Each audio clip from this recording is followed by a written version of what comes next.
Click করুন অ্যাপের bell আইকনে আর সাবস্ক্রাইব করুন এবিপি আনন্দ। সব সময় থাকুন খবরে। বিধানসভা ভোটে বামেদের সঙ্গে জোট কংগ্রেসের, বামেদের সঙ্গে জোটের প্রস্তাব অধীর রঞ্জন চৌধুরীর, এমনটাই সূত্রের খবর। জোটের পক্ষে পশ্চিমবঙ্গে কংগ্রেসের পর্যবেক্ষকেরও। সূত্রের খবর এমনই, ভিডিও কনফারেন্সে রাহুলের কাছে প্রস্তাব, অধীর জিতেনের চূড়ান্ত সিদ্ধান্ত নেবেন সোনিয়া গান্ধী, জানালেন রাহুল।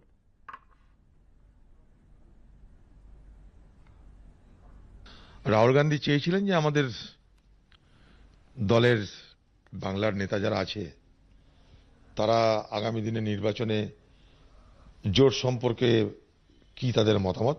তো রাহুলজি যখন জানতে চেয়েছে, আমাদের সকলে একটাই কথা বলেছে যে আমরা বামেদের সঙ্গে একসঙ্গে নির্বাচনে লড়তে চাই, অ্যালায়েন্স করে আমরা নির্বাচনে লড়তে চাই।